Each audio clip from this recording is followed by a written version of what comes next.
Bonjour, que la paix soit sur vous. En lisant un livre qui a été conseillé par la chaîne YouTube d'Abbé Pagès, Les saints catholiques face à l'islam, je m'attendais à des attaques islamophobes de la part de ces saints catholiques, puisque ce livre est un recueil de citations avec quelques commentaires de saints catholiques qui critiquent pour la plupart l'islam, du début de l'islam jusqu'à l'époque contemporaine. Je m'attendais à des critiques notamment acerbes sur la question de la femme en islam. Mais rien, absolument rien sur cette question. L'islam y est accusé de tous les maux, de polythéisme, d'hérésie, d'une croyance facile à adopter parce qu'elle est trop simple, contrairement au dogme chrétien. On a eu une sainte catholique qui appelait le pape directement à ordonner une croisade contre les musulmans. Énormément d'accusations, notamment El Famoso Islam qui se propage par le glaive. Énormément d'accusations, tout, quasiment tout, sauf celle sur l'islam qui opprime les femmes. Donc, je vais poser cette question aux catholiques sincères, même islamophobes, car je crois que parmi les islamophobes, il y a des personnes qui sont sincères et qui recherchent réellement la vérité. Et parmi ces catholiques islamophobes sincères,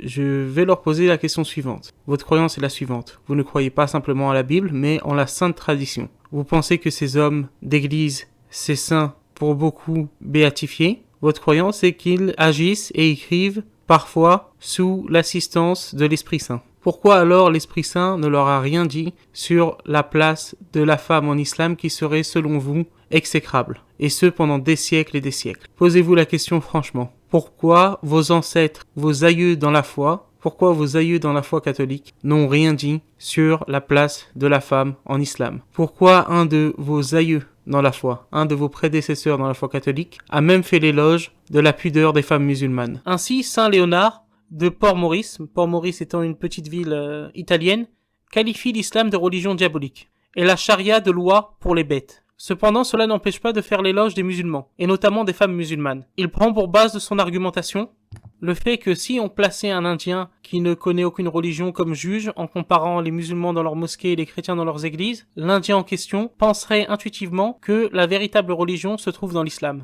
Avant de citer le texte, je voudrais rajouter que lorsque le mot turc est utilisé dans la bouche des chrétiens, notamment au Moyen-Âge et même après le Moyen-Âge, le mot turc fait référence ici à un musulman. Donc, ce saint catholique dit « Allons donc visiter une mosquée turque à Constantinople. Et puis nous visiterons une de nos églises en Italie. Prenez avec vous un Indien, né et élevé dans les forêts du monde le plus inconnu, et n'appartenant encore à aucune secte ou religion, afin qu'il soit apte à décider sans partialité où Dieu a le plus de crédit, dans les mosquées turques ou dans les églises catholiques. Qu'on ouvre donc une mosquée des disciples de Mahomet. Voyez-les tous, les pieds nus, avec leur air modeste et recueilli. Pas un seul n'oserait entrer avec les pieds chaussés. Observez ces femmes turques, toutes voilées, dont on n'aperçoit même pas la tête et le visage, et qui n'ont de libre qu'un œil pour voir à leurs pieds en marchant. L'Indien est stupéfait de ce silence, de cette modestie, de ce recueillement, en voyant ces Mahométans qui se tiennent là comme autant de statues, sans lever les yeux, sans pousser un soupir, sans même oser cracher sur le pavé. Il conclut que c'est là que le vrai Dieu est reconnu et adoré. Donc on voit ici dans ce texte qu'il fait l'éloge de l'attitude des musulmans en règle générale dans les mosquées, pour leur recueillement, mais aussi pour leur modestie. Et il cite donc en exemple le voile des femmes musulmanes.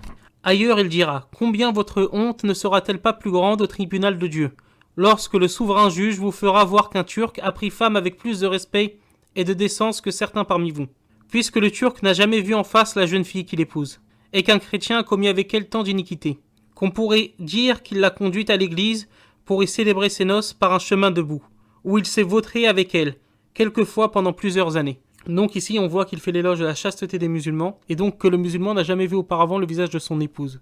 Et au lieu de s'en offusquer comme le feraient beaucoup de chrétiens aujourd'hui, ou on le ferait aujourd'hui de manière générale, au contraire, il considère ça comme un exemple pour les chrétiens.